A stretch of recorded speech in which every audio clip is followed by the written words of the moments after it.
DLC, or downloadable content. Extra content you can get for a fee that will be downloaded to your game and comes in many ways, shape, form, or sizes.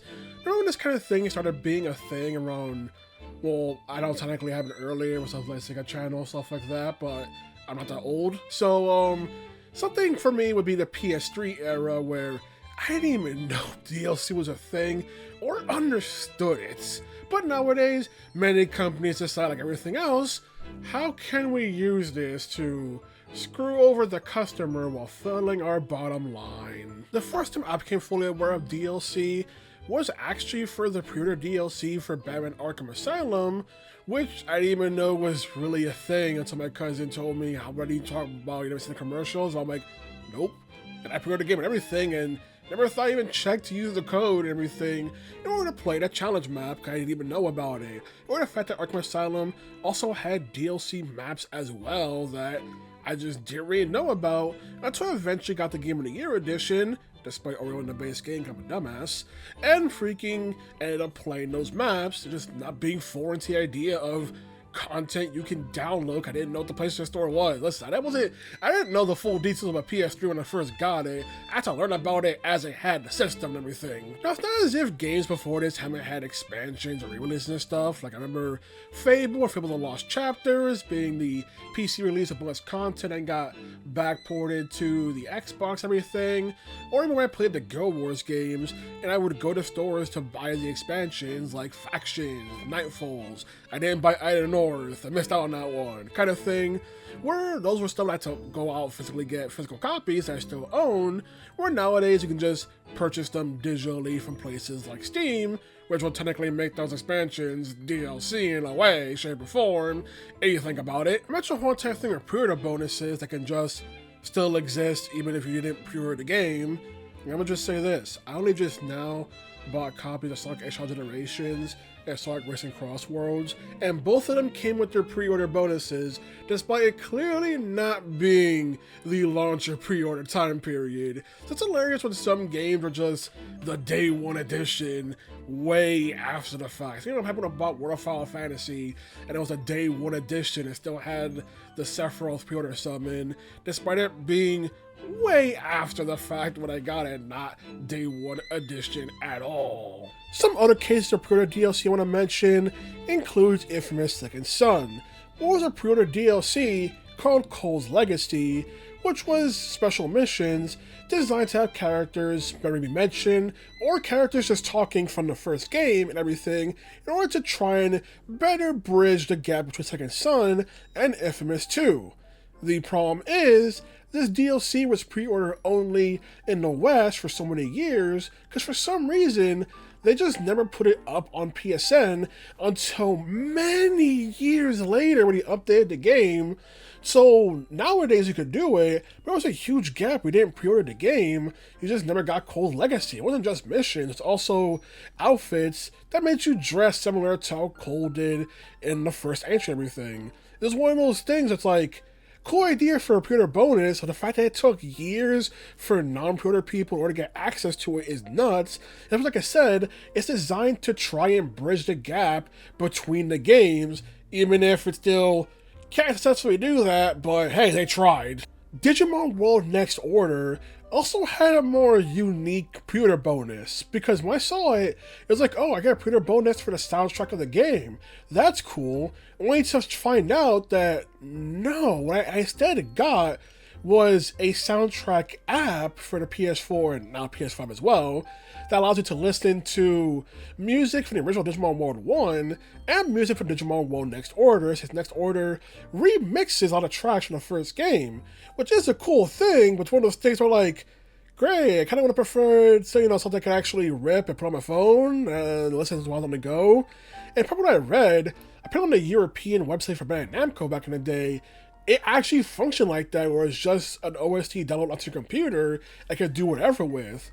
But for North America, it's just an app that looks cool and has the music, but, you know, I prefer just having a download of the music files so I could use wherever, you know, rather than just, hey, here's an app you can use, have fun with that. One DLC I remember buying, one of the first DLCs I ever bought, was definitely map packs of Call of Duty Modern Warfare 2. Yeah, I played Modern Warfare 2 as a kid, and yeah, I bought the map packs that honestly, probably shouldn't have. I was never good to online mode, never really cared for it. As more of a campaign person.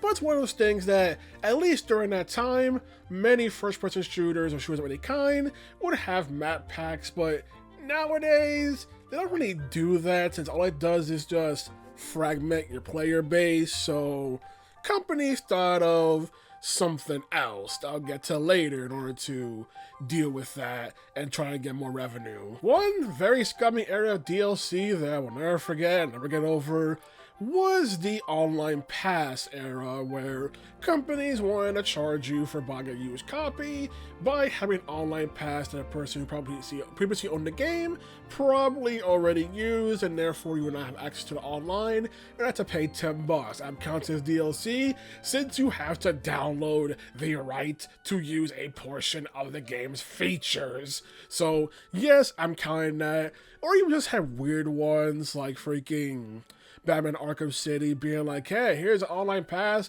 so you can play as Catwoman. That was a neat novelty. Made a player campaign and realized she's kind of a pace breaker in the game, but hey, it's neat to have her, and she has her own challenge maps, so more the merrier at the end of the day, kind of thing. Or I believe also the Saboteur also had an online pass of sorts that I think basically just prevents you having access to the burlesque clubs and stuff like that, so they quite literally locked away the access to see boobs in a video game, and now they don't sell the game anymore. You would never be able to get the online pass for that kind of thing. Companies are freaking weird, man. You know, a lot of DLC, they were just small little trinkets and stuff like that, like, oh, here's Red Dead, where you can get DLC for some golden guns. That costs like $1, it just kind of exists, one of those things. It's like, okay, but why did you make this kind of thing? Or when Darcy 2 off the record, tried to essentially make cheat codes into DLC. It's like, pay us money for the ability to use cheat codes to mess around the game.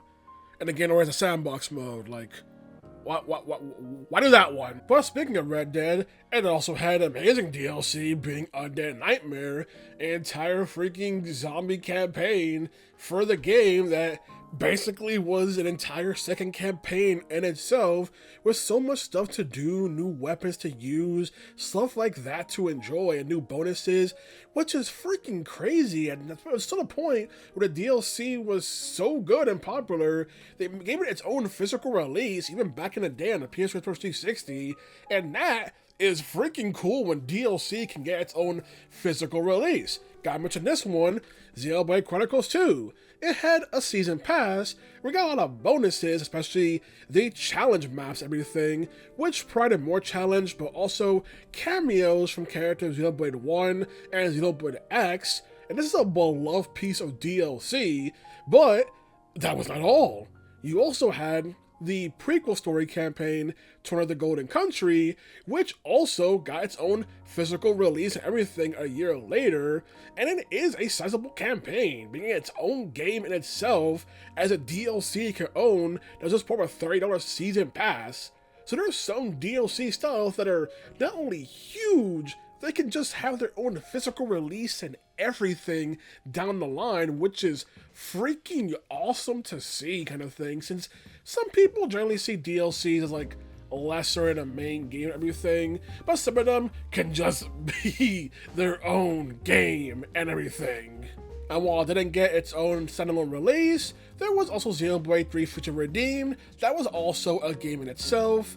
That was, once again, part of a season pass. That was like $30. And like I said, one of the things we got was an entire brand new story campaign with new mechanics, new playable characters, and everything that is still freaking awesome to see. And is one of the very high bars people cite when it comes to DLC, along with stuff like Red Dead Redemption, Undead Nightmare. Not for some DLC that were on a smaller scale, you didn't need it, but were more shaky when it comes to how the idea of them putting them in. Like Mass Effect 2 had Kasumi and Zaid and Javik, who when I played the Mass Effect games, I didn't even know about them at all, so my experience was without any of the DLC, including those characters, but there is some who feel like those characters are more pivotal, at least Javik specifically, because of the fact that Sigh and Kasumi do get mentioned and cameo in Mass Effect 3 if you own them, but not exactly anything you need.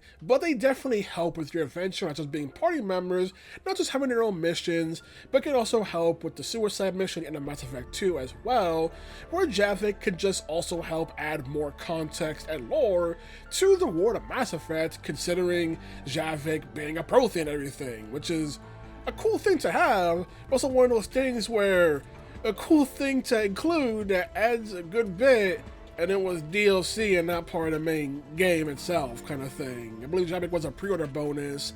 That was like, really?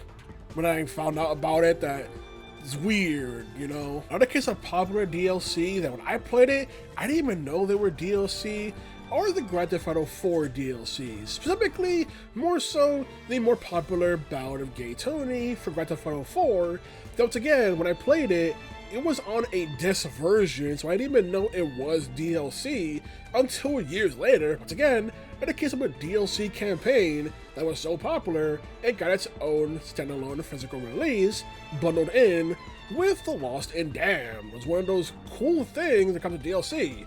But Ballad of Gay Tony, one of the most popular experiences, on top of the fact of trying to have this unified universe and campaign with all three of the main characters having moments where they meet up in one shape or form. So they also had to build on top of the already existing experience of Grand Theft Auto 4 with characters they already added to set up with this whole narrative that makes it even crazier thing to do to add an entire DLC campaign.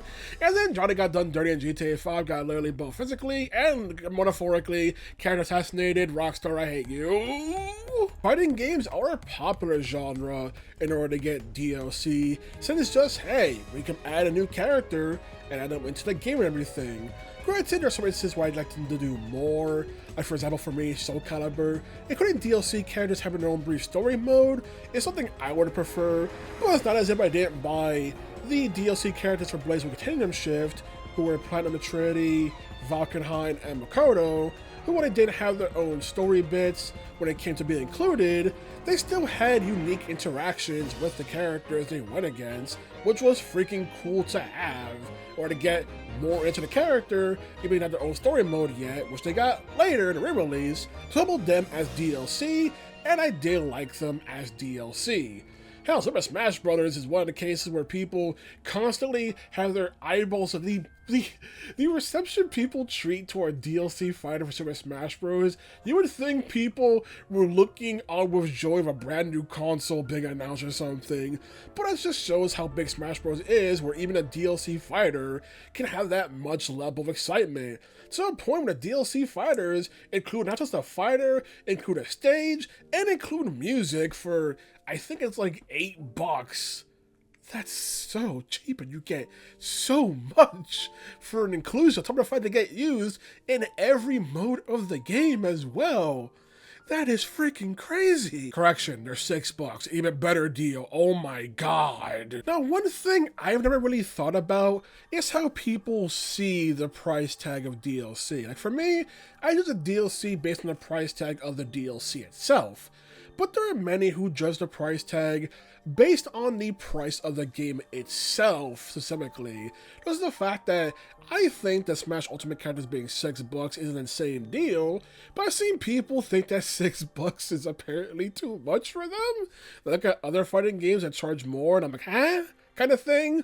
Or the fact of, let's say for example, Persona 3 Reload Season Pass, which was like $30. One of the big things included was episode Aigis, but there were people who judged the price tag based on, I'm paying half the price of the game in order to essentially have this campaign, so I didn't think it was worth it. But I never really saw DLC pricing like that. I never compared it to the price tag of the game itself, you know, when it came to pricing. I did it based on the price of the DLC. Another thing is when there's stuff that's DLC that people feel like should have just been there day one. Like I already mentioned, Persona 3 Reload episode Aigis, there are people who felt like it should have just been there day one. I can understand that frustration. Or are people who think Persona 5 Royals content should have just been DLC as a standalone release, but Royal changes way too much for the 5 experience to really end up being DLC because of how much it fundamentally changes, on top of the fact that you can't just plop in 2 new characters who are pivotal to their own campaign. Well, one of those pivotal, the other one is Kasumi, she ain't pivotal about jack shit, is to a bonus campaign, because what have you done on the DLC when it's very late and everything? So it's one of those things that's like, they can't really assume that, so that has to be a sudden release or a DLC to make you essentially start the whole game over. It's like how people now are wondering if Persona 4 Revival will get golden DLC. It's like, no, if they could golden content, it would have to be there from the get-go, otherwise it wouldn't exactly function. So you can be rest assured that they're going to include the golden content in Persona 4 Revival, especially since the trailer already includes a golden battle theme trying to make history, so they're already teasing ya. Another way some people view DLC is also the idea that if there's DLC being offered before the game comes out, people see that as taboo and bad. When a game advertises a season pass before it even releases, because at that point, people don't even know they're going to enjoy the game, and many games have done that and have gotten flack for that. Remember, Fire Emblem Engage got flack for advertising its season pass before the game even came out. So it's one of those things that depends on the person kind of thing. People feel like they're not getting a full experience. Like earlier, Sonic Racing Crossworld, where people felt like because it's a season pass, that means in order to get the quote-unquote full experience, they need to buy the game and the season pass at the same time, even though the season pass is optional, even if it's advertised heavily. But people feel like, no, there's more stuff coming in. If I want the full experience, I need to have this. So technically, it's more like a more expensive game at base asking price, when that's not the case, because I can tell you an example where it gets ridiculous. Blazblue Cross Tag Battle is where it got ridiculous, with a launch price of, I could have sworn it was $40, but apparently it's $50, which makes it worse. You got 20 characters from throughout the Blazblue franchise, Persona 4 Arena, Under Night and Birth, and 2 of the Ruby characters. That sounds pretty dope, especially since I remember when Cloudy Trigger launched with 12 characters. The issue then becomes when they announced the DLC for Season Pass that would be $20 and you got 20 characters. So people feel more like they essentially cut the roster and had to make them DLC, when that wasn't the case they were planning. It just looked bad. Like, what they were going for and how it came across were 2 different things is the problem. On top of the fact that it meant that the story mode in the game couldn't actually take advantage of the other characters because it only uses the base roster. So imagine playing the Persona 4 Arena story mode where the only characters who can be used in a fight are Yu Narukami, Yosuke, Chie, and Yukiko. That's 4 characters right there, but you're also a tag fighter, which means it's just rotating who's gonna fight with you rather than doing different combinations. On top of the fact you include the other Persona 4 characters who now can't do anything in the actual fights because they're not playable characters. Ruby was hit the worst, since it just meant the game was to swap out with you playing as Ruby Rose for Ruby campaign, and then just swap out any other character from the roster to be helping Ruby in the Ruby campaign, because there's not enough Ruby characters for a Ruby campaign, or anything at all, sadly. Top of the fact that they initially wanted Blake and Yang to be DLC, which is a baffling choice to try and make 2 of Team Ruby into paid DLC, but they later made them into free DLC. It's one of those cases where I can see what Arkham was going for, but the optics were so bad it basically caused its own controversy because of the fact of, here's you paying $50 for the game to get 20 characters, here's 20 more characters that you now have to buy and basically makes up the whole roster. On top of the fact that you cannot buy the characters individually, you can only buy them either all together or in packs, which is such a weird choice for a fighting game to do. But it's a thing where this is a problem where DLC got way too ridiculous. In other cases, when people judge a game based on years later and everything because of how much DLC they got, like a popular thing people to look at is Dead or Alive 5, where on Steam it has $1,056.88 when it comes to DLC. But that's you looking at it not only years after the fact of DLC coming out, it's also based on the fact of obviously it's going to be DLC not necessarily once, and it's based on the Core Fighters edition, which means the other roster characters are essentially $4 DLC as opposed to be included, because you're essentially buying the game piecemeal rather than just buying the full game. If you want the full game, it's like $40, but just highlights the fact of how much DLC the game actually had and everything. When it came to it, it was one of those things that people only look at within hindsight and take issue. Because I played Dead by Daylight, and Dead by Daylight fans generally will just go, yay, more DLC, more cool new additions to the game. And sometimes they'll complain about it when the skins are like $15. Meanwhile, the killer in question they got is $5. You pay $5 for Kaneki, here's $15 for Resay, F you, screw logic. But some people point out that Dead by Daylight has $325.16 worth of DLC. That's again something you weren't really thinking about when the game was actually updating everything. I don't think about how much I spent on Dead by Daylight. I don't think about how much I spent on Dead by Daylight. It'd be a horrifying number. I don't think about how much my friends spent on Dead by Daylight, considering the fact that he bought a lot of those $50 skins. It is a scary thing to think about. But it's one of those things where you don't really think about it as the game is updating kind of thing. I don't think about how much I bought for DLC for Smash Bros. And everything, you know? For those things that, I get the argument where in hindsight, you paid a lot, but it's also kind of the things where you're thinking more in the moment of it and not in the big hindsight that can be more intimidating, you know? 'Cause people like when a game gets supported, but yeah, you see the price tag and go, what the hell happened here? Now time for some of the big company evils when it comes to DLC, and the easiest one off the bat is all the 5 billion deluxe gold whatever editions that many companies like to do. Simply Ubisoft, I guess, the main rap for it, but it's the fact of the whole entire thing where they make several editions. They could include little bonuses that you may want, you may not want, or whatever. That just makes buying some things more complicated. But also Sonic Origins also had that big complicated thing, even though it's like, bruh, you're just porting Sonic 1, 2, CD, and 3. Why do you need all of these kind of thing? It would make things way more complicated than anything. Also have these small little things where it's just paying money for early unlocks. The fact that, hey, people freaked out at Devil May Cry 5, you can buy red orbs or upgrades and stuff like that, or super version of characters. You don't need them, you can just buy them, and if you want to, you're lazy. Or for Resident Evil games, you can just buy the key items and stuff. It's like, it's there if you want it. It just kind of exists. Or the Tales of series, which constantly has DLC where you just buy level ups, which again, you really don't need it. It just depends on how lazy you are in actually playing the game itself. Yeah, it's ridiculous that they offer it, but it's one of those things where it's like, you can just say no.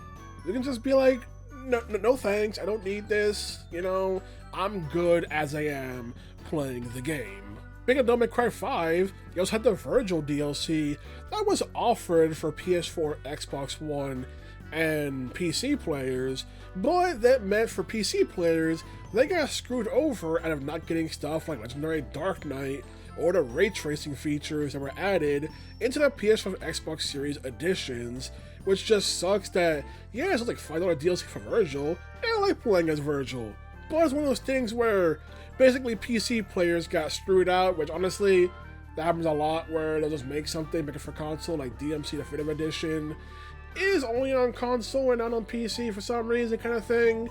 So there's a lot of things where PC players may just get a DLC thing down the road, or maybe just nothing, and it's told too bad.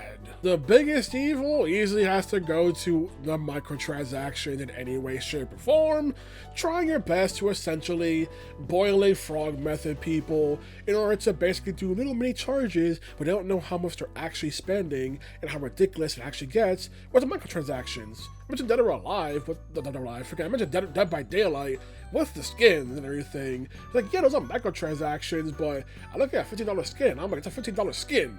What the hell is this? Especially when the killer costs a fraction of that.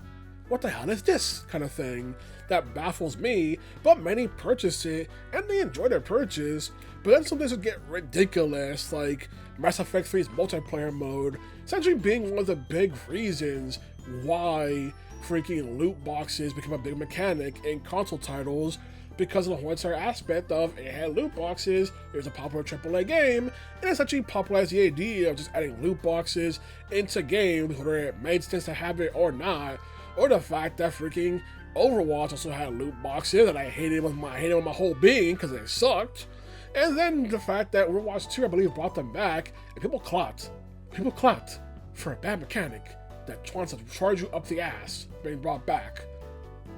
I'm just gonna assume Overwatch 2's other methods like really bad. Actually, the Battle Pass. Never mind, that is real bad. Which is also a tough thing. Battle Passes, where you not only have to pay money, then you have to grind out the damn thing. I only ever bought one Battle Pass in my life. Now it's for the Castlevania Red Dead by Daylight. It's one of those things where I have to play so much Dead by Daylight in order to get all the bonuses. Yeah, with the Battle Pass, I make enough Auric cells in order to fund the next one. But one, I don't want to do that. And two, I have to do a lot just to get that. I have to play the game a lot. That's how they get you. They get your money and you play their game. They get you twice, so they get your time and they get your money that you spent time in order to get. It's insanity. Another case was, I believe it was Mortal Kombat X, that actually had differences in rewards when it came to the release copy and the review copy. With the review copy, getting viewers more rewards to unlock stuff a lot easier, but the retail copy actually was more stingy with rewards, trying to incentivize players to buy the microtransactions and everything in the game, which is one of the more scummier things of companies doing that. But what's worse is I know for a fact that you earned coins in the game a lot quicker, before it came out, when reviewers had the copies, like I did. Then all of a sudden when it came out, it got rebalanced to where you earn coins much, much slower. Why? So that you can buy this goddamn thing. A $20 unlock everything in the crypt pack. Also in Crash Team Racing, also after release, after reviews, after the good buzz, they started adding microtransactions, but then years later removed them from the game. Just one of those things where a company could just add that in after the fact. It's just so insane to me. Or the fact that they could just make a review copy one way in order to go into good reviews and then just screw over not only just the customers but also the reviewers, because the reviewers look like they're liars about the one-time reward system when they're going based off the copy they were sent. So you also make them look bad too. This one's just me, and I know many enjoy it, I know many love it, but I cannot stand gacha mechanics in games. I remember when Final Fantasy All the Bravest came out, and that got so much backlash, not only for being a game you had to pay money for and it was kind of utter crap, but also the fact that it was a gacha game during a time where gacha, at least in the West, wasn't exactly well known, so getting random characters like that was just seen as a ripoff, even if it only costs like $1 or so to try and pull for a character. Nowadays, gacha games are way more popular and have garnered their own huge fan base, which is good for them. But honestly, I just can't stand it. I just can't stand the idea of paying money in order to randomly get something that may not even want kind of thing. Because one of those things where it's the idea that, oh, you used the reward currency you got, oh, but you didn't get what you want. What if you paid money? You might have a higher chance. Like, no, but I didn't get it with a free currency. I don't know if I'm gonna get it, period. So why would I throw money at the problem? Especially since my chances aren't gonna go up, I still have RNG working against me kind of thing. It's one of those things where I just can't get into gacha games. I've tried playing gacha games, and just whenever good I got into it. One gacha game I ever fully got into was the Crestoria. And even then, I didn't put money to Crestoria, I just only played the game story mode, and enjoyed the story mode of that game, which was a console title, because of how good the narrative was. But every time I play a freaking gacha game, I just can't get into it. I've also played stuff like freaking Shaman Tensei DX2 as well, or Persona 5 The Phantom X. I also played a good bit of Genshin Impact, but I just can't get into a gacha game because the whole entire gacha nature feels like grinding in order to get the stuff, and then grind the characters needing to get the pull or to get the character you want, and you gotta pull even more to get the character more efficient and stuff like that, where it's not the whole issue with battle passes, where I'm paying to be forced to spend my time on this on top of it. Like, I'm just being screwed over in every way, shape, or form, and I just do not like this whole entire idea of mechanic of microtransaction. I just cannot get into it. I know many enjoy it. I know many know how to game the system, and I know other games also have pity systems that basically guarantee it to a certain amount. But I played tons of Crestoria. There was no pity system or fun, so I didn't have that playing that game. It's just one of those things where I just cannot get into a gacha game, and it's now a super prevalent version of microtransactions and essentially DLC for essentially a fully downloadable experience to begin with.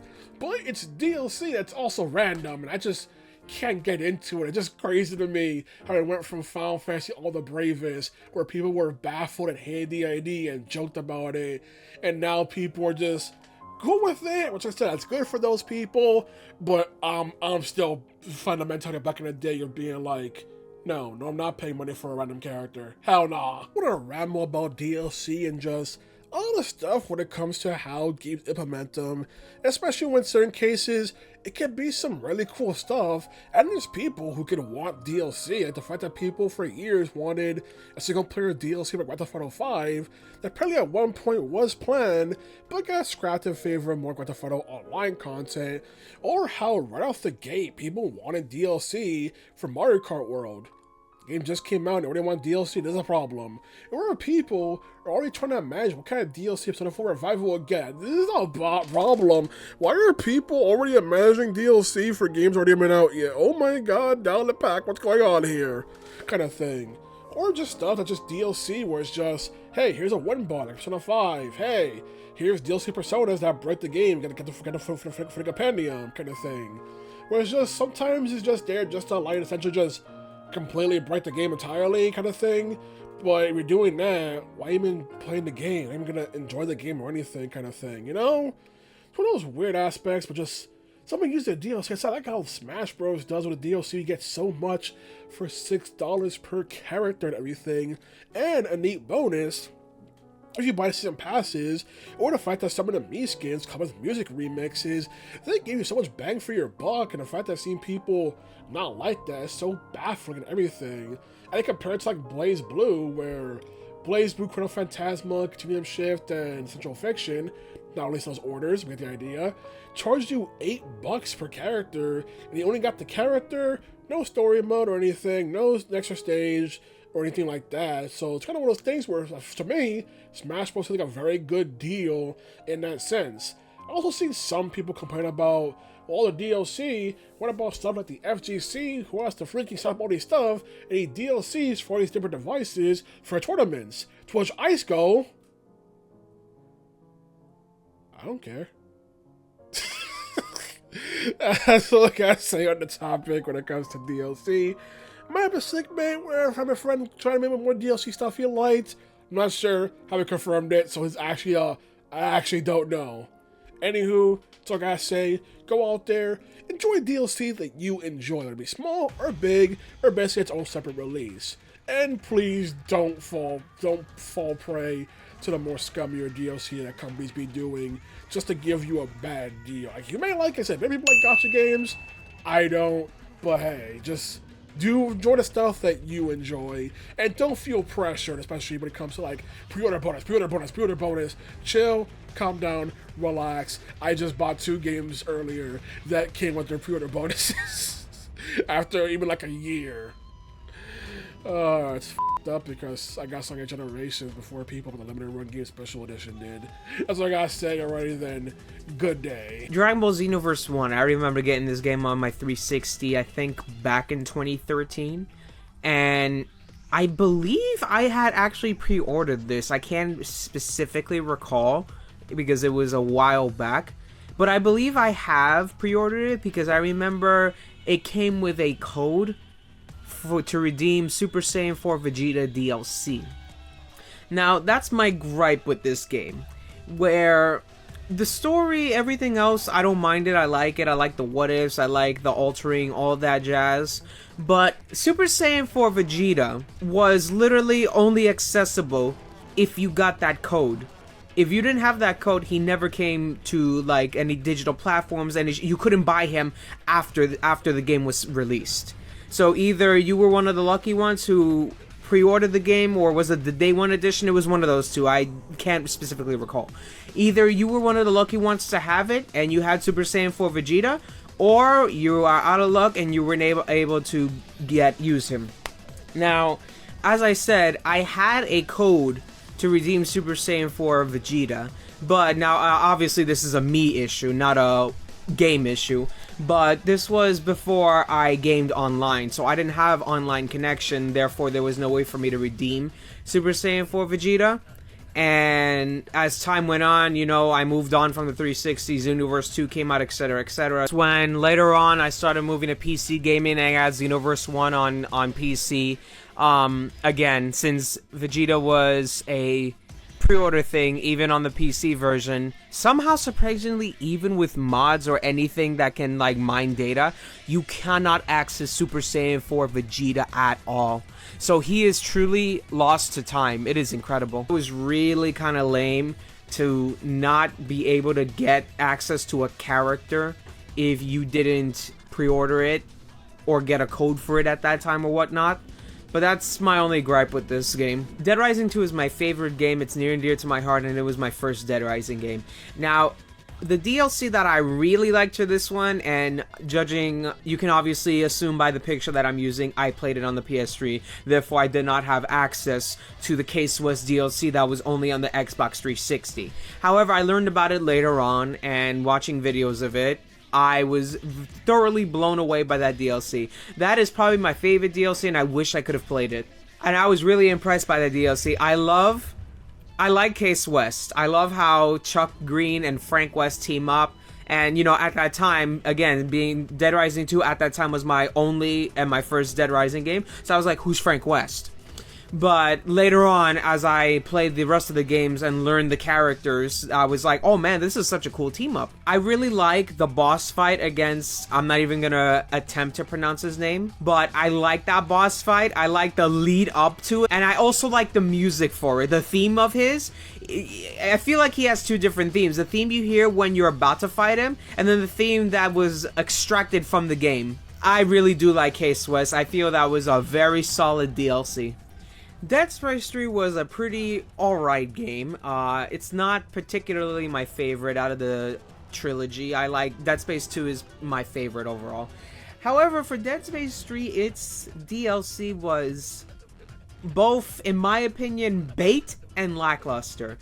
It was a very, very short DLC, and it ends on a cliffhanger. At that time, I guess it was assumed we would continue on to Dead Space 4, and that's when we would have our questions answered, but that never came to be, and we were left with a cliffhanger. And I remember co-oping that with my friend years back, and he was so pissed off because I believe the DLC was $15, and it was so short, he felt it wasn't even worth the $15 for how short that DLC was, especially that it ends on a cliffhanger. That really pissed my friend off, and I was very disappointed as well. Saints Row 3. Now, I've played both the original Saints Row 3 and the remastered Saints Row 3. It's essentially one and the same, just with graphical updates and whatnot. One of the DLCs that I really like for Saints Row 3 is the mission where you help this nerd character out who resurrected Johnny Gat, but Johnny Gat is like a mindless brute Hulk type monster, and he goes by the name Tag. I really like that DLC overall, especially when you drink the custom soda energy drink that the nerd gave to the Saints, and it temporarily gives them superpowers. And I don't think the producers thought that far ahead, but in my own little headcanon, I like to think, oh wow, look, a preview to Saints Row 4. But I really liked the DLC overall. I thought the temporary powers were cool. The story was all right.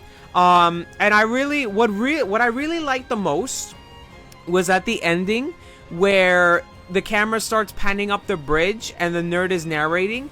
That is literally a one-for-one remake of the 1989 Batman ending, which I caught that the moment I played it, even way back in 2011 when I first played it. I was like, is that 1989 Batman reference?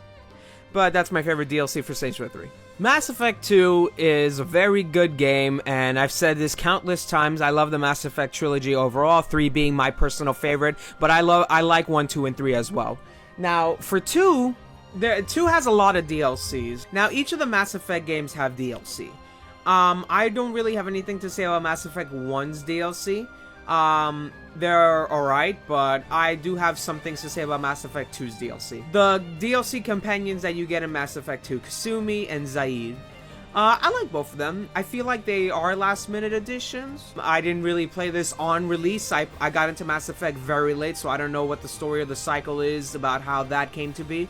But I feel like they were last-minute additions because after you recruited Kasumi and Zaid like instantaneously, and you could do that at any point in the game, whereas the rest of the main cast, you know, there's certain scripted points that you meet them and recruit them, and then later on is when you can do the loyalty missions. But for Kasumi and Zaid, you meet them instantaneously and you can do their loyalty missions instantaneously. After you do their loyalty missions, they just become background NPCs. Like, you can go to their respective rooms where they're hanging out, but when you try to have a conversation with them, it's preset dialogue that they just repeat, and Shepard doesn't say anything. Shepard has 0 lines with Kasumi or Zaid after you do their loyalty missions, and they don't even really comment towards the other crew members. On rare occasions, if you bring them to main story missions, they do comment here and there, but, like, after everything is said and done, they're just background NPCs, unlike the rest of the cast, where after you do the loyalty missions, you could still have dialogue and Shepard does respond to the characters. But for Kasumi and Zaid, it's just, okay, they're the only ones talking to me. Shepard has jack all to say to both of them. So, that's really all I have to say about both of them. I mean, I like Kasumi's loyalty mission. Zaid's kind of was a nothing burger. For Kasumi, like, the impact you make for her loyalty mission, whether she destroys the gray box that holds her boyfriend's memories, impacts her slightly in Mass Effect 3's ending, where she can be shown either still hunched over holding on to the gray box, or free from the gray box and moving forward looking to the future in life. For Zaid, there's not much of a difference in what you do in his loyalty mission in 2. If you agree with him to, say, screw saving people and go after the main guy that he wants dead, he's loyal to you. If you say, screw the guy you're going after, I came here to save these civilians, he's still loyal to you. So it's like, no matter what you do, I mean, there is the option where you can actually let him die, but regardless, even if you side with him to kill the guy he wants or go against him and prefer to save the civilians, he becomes loyal to you no matter what. So it's like, okay, there's not really much of a thing here for Zaid. Yeah, that's all I have to say about those two. As for the Overlord DLC, I was not a fan of the Overlord DLC. I mean, the story is nice, like, I get it. It's like, you know, you're trying to talk some sense into this guy who's working for Cerberus, and he's using his brother for AI experimentations and whatnot, and the brother is obviously against that. But the what you have to do to get to that, I feel is a bit annoying, at least to me. Like, yeah, let me just ride around this vehicle, if I optional collect some files, but then I gotta go to point A to point B to point C to point D, and I don't know, like, Mass Effect 2's gameplay felt like straightforward to me, and then that one kind of felt like a side quest, and I was just not that into it. The story was alright, but I was not into the gameplay of Overlord. I really didn't like it. Now, Lair of the Shadow Broker, I really did enjoy that DLC. And it might be a bias because I chose Liara as my lover in all 3 Mass Effect games. But I really do like Lair of the Shadow Broker. It's nice to see what Liara's been up to. And it's nice to even have her as a squad mate in 2, because in 2 she's not a squad mate. She doesn't, without this DLC, she doesn't join you. She's present in 2, but she doesn't join you. Yeah, so you get to learn what Liara was doing while Shepard was quote-unquote dead. And then you help her find the real Shadow Broker, and you traverse the area and stuff, and you get to rekindle your relationship if you pursued Liara, which I did, obviously. And I do like how you can bring any companion you want, like the third companion, because Liara's default the second companion since this is her mission. But if you bring, for me, I brought Garrus because I wanted to like resemble the old squad from Mass Effect 1. If you brought Garrus along in her mission, when you're talking to the Shadow Broker, he actually knows and addresses Garrus. You're quite confident for someone with nowhere left to hide. You travel with fascinating companions, Doctor. It's good you brought Archangel to Sony. Your friend's bounty is still unclaimed. Because Archangel's the name that Garrus goes by since he became a mercenary while Shepard was dead. So I like that. I like when you bring characters to other characters' mission and there's some form of acknowledgement or dialogue instead of them being just a background character. But overall, I really did like Liara's mission, and you're damn right I rekindled my relationship with her. Yeah. Very good DLC. Mass Effect 3. I've said this countless times. Mass Effect 3 is my favorite out of the trilogy. I know 2 is the beloved one, but me personally, I find 3 the best. Now, 3 also has its fair share of DLCs. Again, I was late to the game, so I don't know what the release process was during that time. So I'm going to speak on when I played it, which every DLC was available for. So, Javik's DLC, The Last Prothean. I found that DLC very interesting.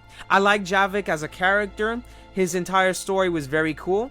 And I do like how you can recruit him very early in the game. And he only is unavailable for you for one of the main missions because he needs to recharge or, you know, get accustomed to the new life cycle that he's in because he was frozen for 50,000 years and whatnot. But after that, if you bring him on missions, he actually has plenty of dialogue, and I love that. I love how interactive he is with the main story, with the cast members, all that. And he has, like, I love his dialogue depending on who you bring when you unfreeze him. Asari. Human. Synthetic. This is not a good beginning. Because if you pay attention, he heavily hates synthetics. I mean, which is, you know, the point, because the Reapers are synthetics and machines and all that, and they destroyed his race and they're at it again. So his hate is rightfully so, but at the same time his dialogue is funny. Javik is a very funny character. I like him. He was a good companion. I brought him almost on like 80% of my missions. I really enjoyed Javik. Oh, and likewise as well in the Citadel DLC, when he wakes up from being drunk, he says, "Oh, I had a terrible nightmare. I had a dream I woke up 50,000 years in the future. All the primitives, they were in charge of the everything. It was a nightmare." He's like, "What's that smell?" "I smell primitive." "Oh, it wasn't a nightmare." Javik is just too hilarious. I like him. He has a perfect blend of serious and unintentional, like, funny. And I like Javik. I really like Javik. Thank you for talking with me. I never imagined actually meeting a Prothean. This has been amusing. Oh? To discover the most primitive races of my time now rule the galaxy. The Asari, the humans, the Turians. There's also the Solarians. The lizard people evolved. I believe they're amphibian. They used to eat flies. The Leviathan DLC, that, I cannot stress this enough. The Leviathan DLC is my favorite, absolute favorite DLC in Mass Effect 3. I love the underwater aesthetic. I'm a big nature guy. So every time a game does some semblance of nature, instant win. So I especially love the ocean. And the fact that we get to play in an area that is surrounded by ocean and then eventually submerge ourselves into said ocean and just be completely deeply submerged in the ocean, just alone in that abyss. I love it. And the music that plays in the Leviathan DLC, it is chef's kiss. Absolute cinema chef's kiss. I love everything about the Leviathan DLC. Great story. I like how he tried to explain the origins of the Reapers, showing something even more ancient than Javik himself, and the birth of the Reapers and how everything came to be. The Leviathan DLC is a true spectacle, and God, man, just God is all I have to say. Very good DLC. Another part I like about this is when you were able to convince the Leviathans to aid you in the war against the Reapers. When they scan your mind and they see that Shepard's victories are more than just words, they agree to help him, even though they specifically state that it's not for quote-unquote them or any lesser species, that they were the first ones. It is clear why the Reapers perceive you as a threat. Your victories are more than a product of chance. We will fight, but not for you or any lesser race. We were the first, the apex race. We will survive. And the Reapers who trespass on this world will understand our power. They will become our slaves. Today, they pay their tribute in blood. That whole scene is so legendary to me, because imagine being able to convince, like, eldritch, ancient deities of, like, sorts to help you fight. Woo! And also, just to show how overpowered they are, when they let Shepard go and he returns to the surface to get rescued by his squad mates and get out of the planet, there's indoctrinated aliens that the Reapers took over, and they managed to possess one of them to fight the other indoctrinated alien, so that way Shepard and his crew can make an escape. How overpowered is that? That is so cool. And then the absolute best part that I wish they could have done for the majority of the game, but it seems like they could have easily one-shotted the entire fucking Reaper force. I don't know, but when they're escaping and a Reaper is about to intervene and essentially stop Shepard dead in his tracks, the Leviathan's just like, EMP the Reaper from the ocean, and the Reaper falls into the ocean. Like, oh my god, you know how easily that war could have been won if they just had the Leviathan stationed everywhere? I don't know. I think the Leviathan DLC came out after the game already came out. Again, I didn't play it day one. I was latecomer, so all the DLCs were available from the get-go, but oh my god, bro, just beautiful. And the last thing I want to say about this DLC, because I know I've been talking about it for 10 trillion years now, is at the very start of the DLC mission, where you go to a lab on an asteroid to find out information and to talk to a doctor about the Leviathan, and the doctor is possessed by the Leviathan, and Shepard keeps pushing and pushing until the Leviathan finally cracks, and the moment the voice changed and all that, oh my god, shivers down my spine. Reapers, the darkness must not be breached. The darkness? Why do you pursue me? Doctor? Leave the artifact. You will not take what is mine. I don't believe we are speaking to Garneau. You killed a Reaper. I need your help. You bring only death. Now the last one, the Citadel DLC. I really enjoyed the Citadel DLC. It is an absolute love letter to the Mass Effect fans who were there since the first game. And you have, if you played your cards correctly, besides the scripted events that are meant to happen, all your squad mates, everyone that you've interacted with from 1, 2, and 3 are in this DLC, and it is fantastic. I love how your teammates, your squad mates, even the non-squad mates, just people aboard your ship, people you've interacted with, talk to each other, talk about random things, and etc. And it's cool. And the Citadel DLC does have an overarching plot, which is you fight a clone Shepard, which was made as a backup by Cerberus in case the real Shepard needed spare body parts or something went wrong. And this clone hates the idea that it's a clone and this and that, and then it tries to assimilate its life because it's essentially jealous of Shepard and his friends, so it tries to assimilate being Shepard. And yeah, that whole story, I kind of felt bad for the clone. I tried to save the clone, but the clone, it's scripted no matter what, the clone dies, so nothing you could do there. But I tried to save the clone. I was like, you know what, maybe we can work together, but no. But overall, I do like the Citadel DLC. I like the characters interacting with each other. A lot of funny dialogue. Like when you're sitting with Edie, Trainer, and Tali, and Edie is talking to Trainer about like how she was very flattered, like how she had sexual feelings for a disembodied voice before Edie got a body, and Trainer was like, oh, you heard all that, and then Edie repeated everything that Trainer said to her, and Trainer was so embarrassed, and Tali felt so uncomfortable, she was trying to change the subject. She was like, I better scan this drink if it has cheese in it. I don't want it to be, poison. This could be toxic for me. Tali was so desperately trying to change the conversation, and that just had me laughing the entire time. Yeah, Javik with his dialogue about the primitives and stuff, that was funny. I also like the dialogue between Jack and Miranda, where you can talk to them and support them being friends or encourage their fight.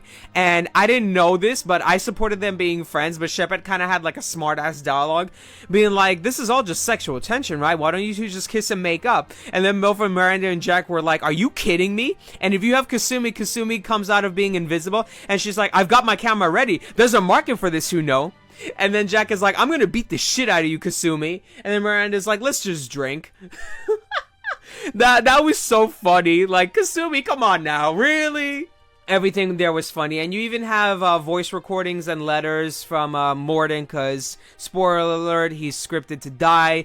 Well, if you chose to cure the genophage. If you didn't, he disappears and pretends he's dead. But I chose to cure the genophage, so Mordin's dead. So you have voice recordings from Mordin. As well, Thane's son, if you did his loyalty mission, Thane's son appears there, because again, Thane also dies in 3. So his son appears in the party as like a eulogy to Thane. But overall, everything is cool. I encourage the relationship for Joker and Edie, and it's just a massive love letter to the fans. Massive love letter if you've played all 3 games. Citadel DLC is very cool. I enjoyed it, but again, Leviathan DLC, absolute chef's kiss.